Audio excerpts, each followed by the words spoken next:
할렐루야. 한 주간 잘 지내셨습니까? 잘 들립니까? 네. 모니터가 좀 약한가?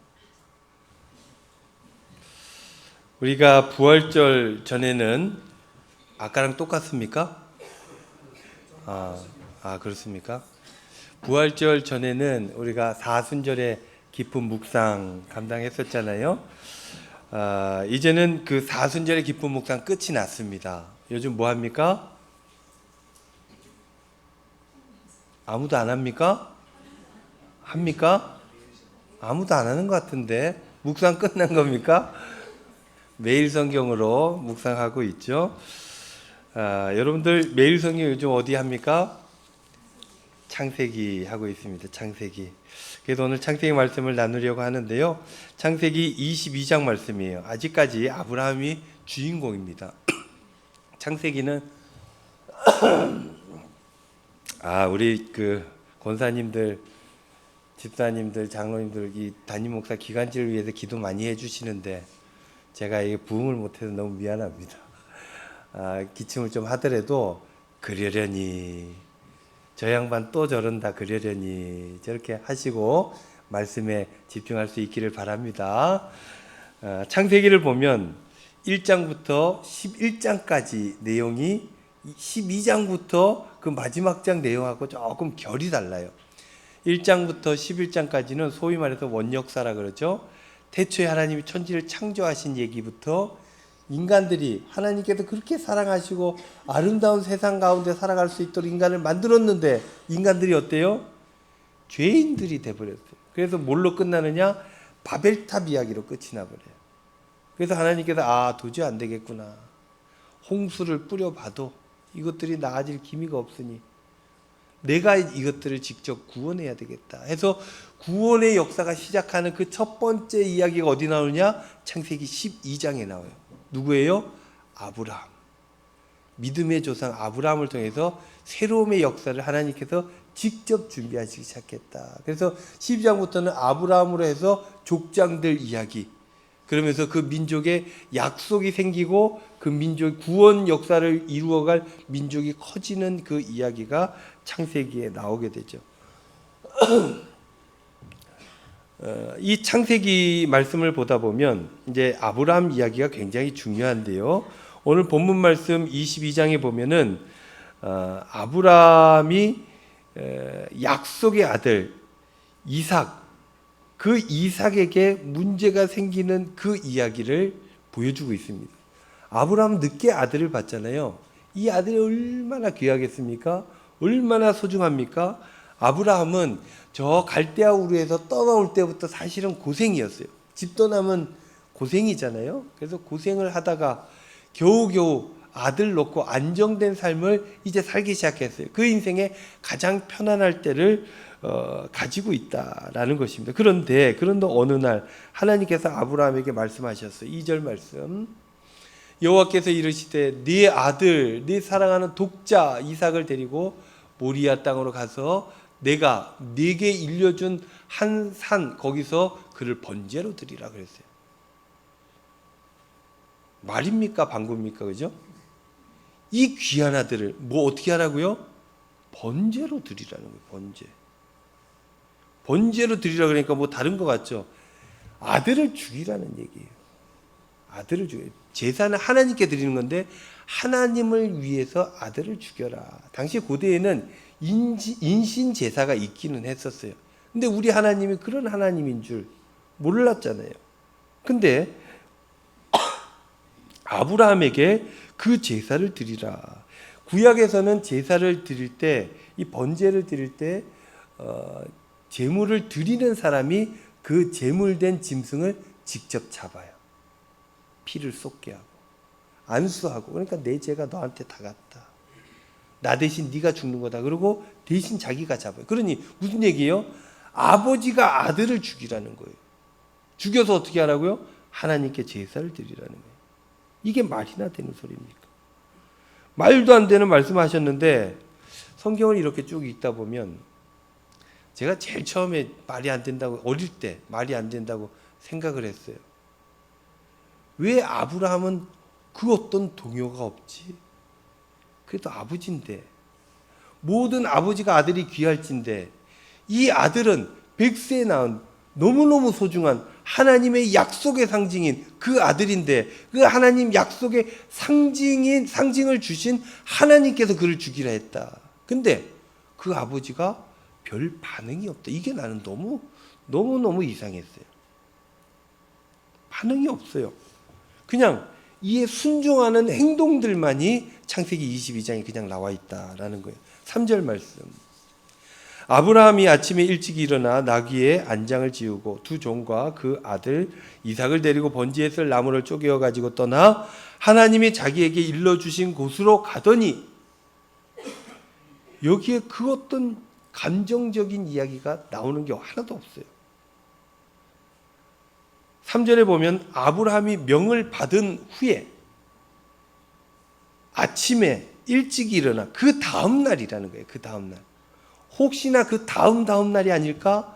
이런저런 주석을 찾아봤는데 그 다음 날이래요. 그 다음 날. 그것도 그 다음 날 고민하고 걱정하다가 어쩔 수 없이 가는 게 아니라 아침 시간에, 그것도 아침 일찍 일어나서 하나님께서 내게 주신 말씀을 지키기 위해서 채비를 하였다라는 겁니다. 이게 아버지인가 싶은 생각이 들죠. 근데 아브라함 입장에서도 뭔가 이렇게 심각하고 어려워졌을 텐데 불안한 감정이 하나도 들어가 있지 않다는 거예요. 이 문맥으로 보아 실제 아브라함이 그 감정이 어떠했는지 우리가 정확히 알 수는 없습니다만, 적어도 감정이 드러나 있지 않고 성경은 그것을 중요하게 여기지도 않는 듯 보입니다. 감정의 동요가 있을 수밖에 없는데 성경을 보면 아브라함은 당황하지 않은 것처럼 보여지고 오히려 침착하게 그 일들을 감당해 나간다라는 거예요. 5절 말씀에 보면 이런 말씀이 있어요. 이에 아브라함이 종들에게 이르되 너희는 나귀와 함께 여기서 기다리라. 내가 아이와 함께 저기 가서 예배하고 우리가 너희에게로 돌아오리라. 이렇게 얘기합니다. 그러니까는 모리아 산이 이제 보여요. 하나님께서 말씀하신 그 산이 보여요. 저기 올라가서 제사를 드리라는 거예요. 그래서 제사를 드릴 나무들 이런 것들을 이제 지고 아이하고 둘이 가는 거예요. 종들은 떼어놓고. 왜 종들을 떼어놨습니까? 많은 사람들이, 이거 확실한 건 아니지만 많은 사람들이 아버지가 이 귀한 아들을 칼로 잡으려 할 때 이 종들이 말리지 않을까? 그래서 아브라함은 그 걱정으로 종들까지 내려놓지 않았을까? 라고 얘기를 해요. 그렇게까지 침착하게 일치를 합니다. 그렇게 모리아 산으로 올라갈 때 어린 아들, 그 아들과만 둘이 올라가게 되었다. 근데 어린 아들도 이상했던 거예요. 뭐지? 이게 무슨 상황이지? 그래서 아버지에게 한 가지 궁금한 걸 묻습니다. 7절 말씀. 이삭이 그 아버지 아브라함에게 말하여 이르되 내 아버지여 하니 그가 이르되 내 아들아 내가 여기 있노라. 이삭이 이르되 불과 나무는 있거니와 번제할 어린 양은 어디 있나이까? 아버지, 제사 드릴 때 제물이 있어야 되는데 제물은 어디 있습니까? 아버지 아브라함이 이렇게 대답합니다. 8절 말씀. 아브라함이 이르되 내 아들아 번제할 어린 양은 하나님이 자기를 위하여 친히 준비하시리라. 그렇게 얘기합니다.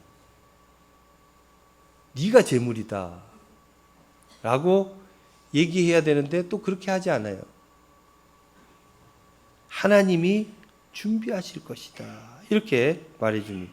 그리고 9절 말씀 보면은 하나님이 그에게 일러주신 곳에 이른지라. 이에 아브라함이 그곳에 제단을 쌓고 나무를 벌려놓고 그의 아들 이삭을 결박하여 제단 나무 위에 놓고 손을 내밀어 칼을 잡고 그 아들을 잡으려 하니, 실제로 아브라함은 아들을 죽이려고 했어요. 제단 위에 올려놓고 칼을 들어서 찌르려고 했다라는 겁니다. 여기쯤 읽으면 우리 성경을 읽는 독자들 입장에서는 아브라함은 왜 어떻게 저럴 수 있었을까? 그 마음이 어땠을까? 또 반대로 그 이삭은 그 마음이 또 어땠을까? 궁금하기만 합니다. 그러나 성경 어디에도 그 감정에 대한 풀이를 해놓지 않고 있다라는 거예요.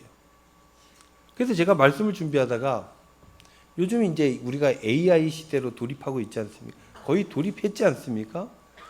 AI 무섭습니다. 이게 어디까지 우리는 검색 엔진 같이 쓰고 있는데 실제 전쟁에서 보면은 무섭죠. 판단하고 사람을 죽게 합니다. 이스라엘이 저기 가자지구 할 때부터 어마어마한 뉴스에는 우리나라는 그 이스라엘 미국 중심의 뉴스들이 많기 때문에 가자지구 사람들 얘기가 없어요. 근데 어마어마한 사람이 거기서 갇혀서 죽는 거예요. 너무너무 무섭습니다. 그러나 우리가 또 AI를 이용하는 건 뭡니까? 이 양반이 너무너무 똑똑해졌어요. 잘 알아요. 제가 신학 공부를 오래 했지 않습니까? 오래 했는데 몇 가지 그 질문들을 던져보면 많은 관점에서 이 사람은 진짜 다 알고 있구나 하는 정도의 이야기들을 쏟아놓는 거 보면 살짝 무섭습니다. 그래도 똑똑하니까 이런 거 물어봤어요.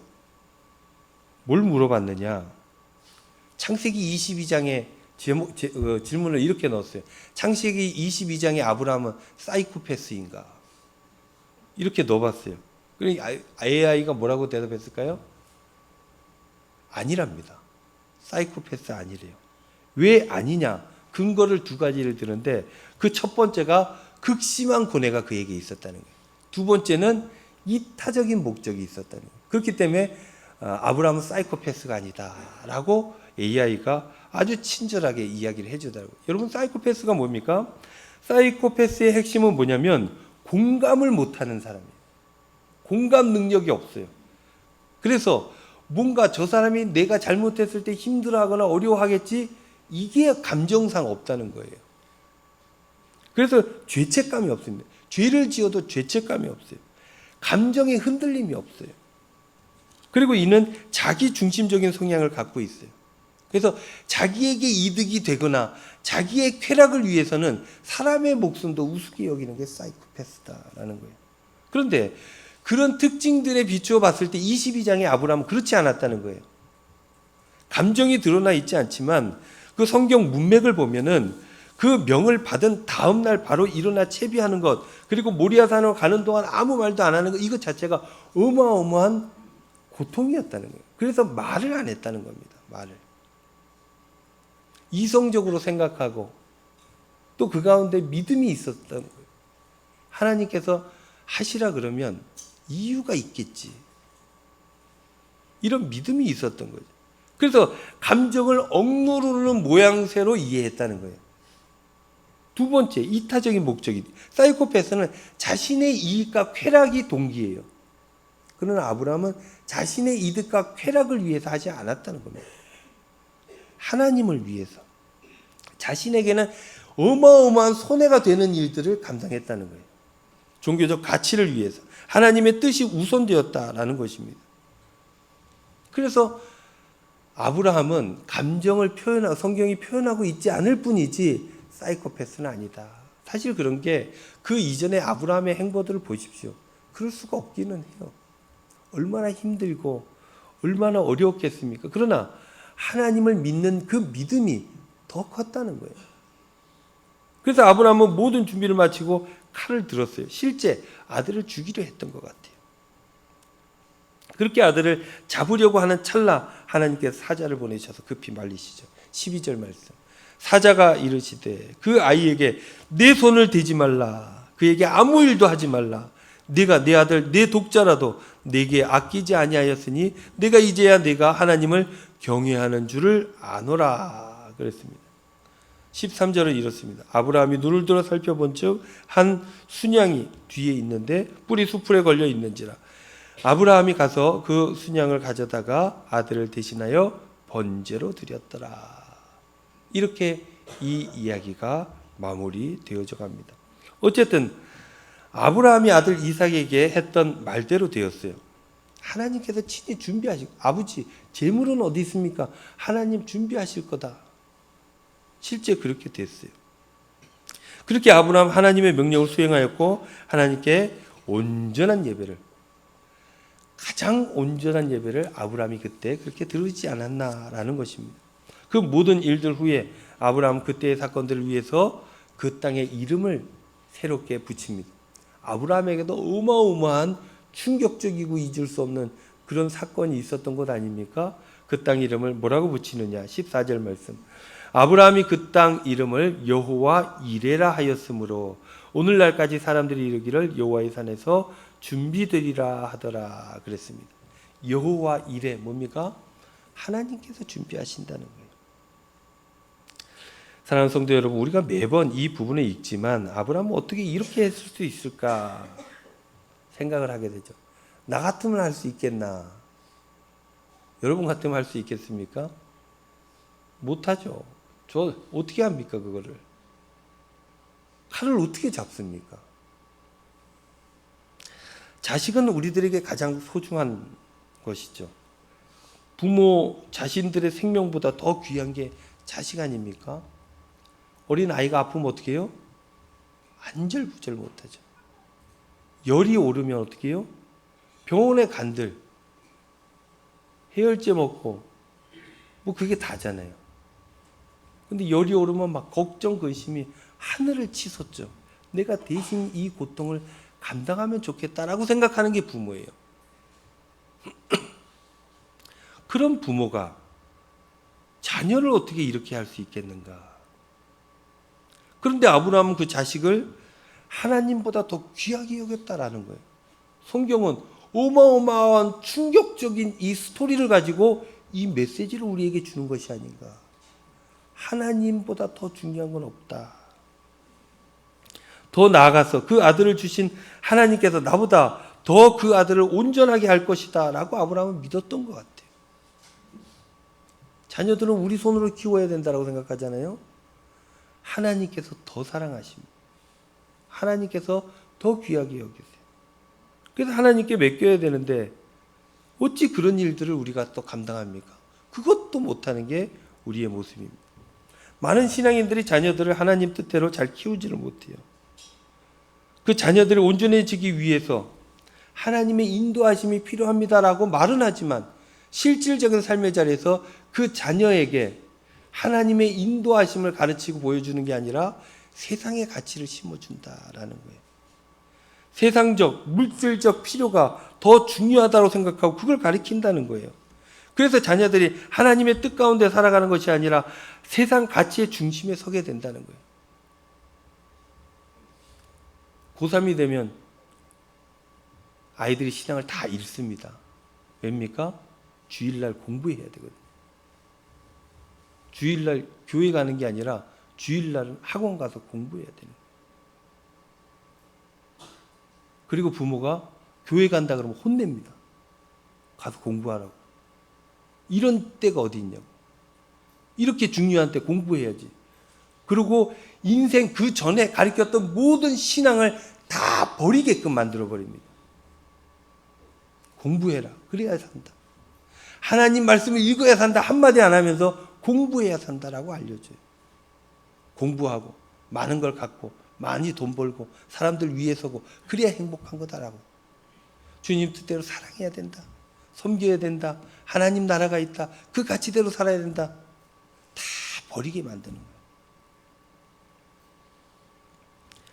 자녀들을 하나님께 맡기지 못하고 세상 가치의 중심에 세우는 게 부모들이라는 거예요. 그래야 잘 되는 줄 알아요. 자기도 그렇게 사니까. 내가 더 많이 해주고 내가 더 많은 후원을 하면 이들이 행복하게 잘 살 거라고 생각합니다. 그런데 지나고 보면 그게 안 된다는 걸 나중에 알게 된다는 거예요. 다 내 욕심이었구나. 아, 그것은 내가 다 감당하는 게 불가능한 일이었구나.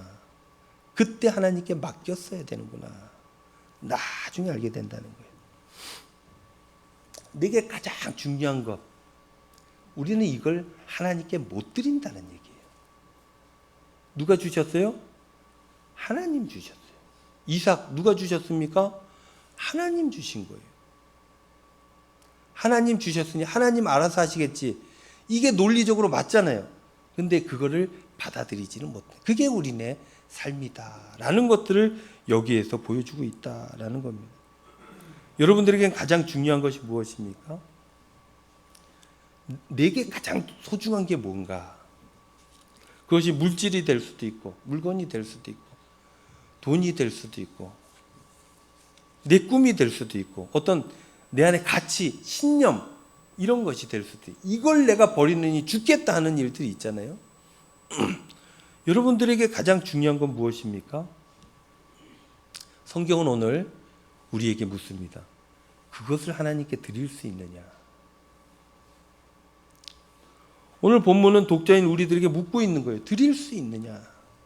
아브라함처럼 그 다음날 아침에 명령 수행하기 위해 모리아산으로 떠날 수 있느냐라는 거예요. 아브라함은 어찌 그럴 수 있었을까? 왜 우리는 못하는가? 오늘 우리 장로님 기도하셨잖아요. 천국에 소망이 있다는 거예요. 그러려면 어떻게 살아야 되는지 우리가 이성적으로 이해해요. 그러나 오늘 하루는 못한다는 거예요. 오늘 하루는, 내일은 또 오늘이 되잖아요. 오늘 하루 또 못하는 거예요. 왜 아브라함은 그렇게 할 수 있었나? 그 이유가 창세기에는 안 나와 있었는데 히브리서에 나와 있습니다. 11장 18절 말씀. 이런 말씀이 있어요. 그에게 이미 말씀하시기를 내 자손이라 칭할 자는 이삭으로 말미암으리라 하셨으니 그가 하나님이 능히 이삭을 죽은 자 가운데서 살리실 줄로 생각한지라 비유컨대 그를 죽은 자 가운데서 도로 받은 것이니라 그렇게 기록하고 있습니다. 그러니까 하나님께서 갈대아 우르에 잘 사는 아브라함을 불러서 내가 너에게 보여줄 땅으로 가라. 그게 이제 가나안 땅이었잖아요. 가나안 땅으로 가라라고 명령하셔서 순종하고 나왔어요. 그리고 그 가나안 땅에서 삶의 터전을 만들고 살아갑니다. 내가 너로 저 하늘의 별들과 같이 수많은 민족들을 너 후손으로 주리라 약속해 주셨어요. 그런데 문제는 뭐예요? 아들이 없어요. 민족이 생기려면 대가 이어져야 돼. 내가 천년 만년 살 수 있는 것도 아니고 대가 이어져야 되는데 아들이 없어요. 그러니 하나님께서 어떻게 해요? 그 약속, 하나님의 약속을 위해서 그 아들을 하나님께서 직접 주셨다는 거예요. 그 약속이 바로 이삭이에요. 근데 그 이삭을 죽이라 그랬어요. 아브라함은 그것을 순종하려 합니다. 어떻게 그럴 수 있었는가? 아브라함이 믿었다는 거예요. 죽어도 살려주실 걸 믿었다는 거예요. 죽어도. 이삭을 통해서 그렇게 하신다고 말씀해 주신 그 말씀을 믿은 거예요. 온몸으로 믿은 거예요. 어떻게든 내가 알지 못하는 방법으로 또 해주시겠지. 100세 된 내가 아들까지 얻었는데 어떻게든 알아서 하시겠지. 시키는 대로 하자. 라고 믿음을 가졌다는 거예요. 단 하나요. 믿음이 있었다. 그래서 그 모든 일들을 감당할 수 있었다라는 게 22장의 메시지입니다. 사랑하는 성도 여러분, 바라건대 여러분들 믿음으로 사시기를 바랍니다. 이게 쉽지가 않아요. 그러나 믿음을 가지고 기도하고 말씀 보면 이게 믿음을 가져야 되는 이유가 수천 수백 가지가 넘어요. 믿음으로 살아가야 돼요. 왜 믿음으로 살아가야 되느냐? 하나님을 위해서 믿음으로 살아가야 되느냐? 아니요. 믿음으로 살아갈 때 우리가 온전하게 살아갑니다. 아브라함은 믿음의 조상이고 지금까지도 몇 년이 지났습니까? 지금까지도 그 아브라함, 그 이름이 우리에게 있지 않습니까?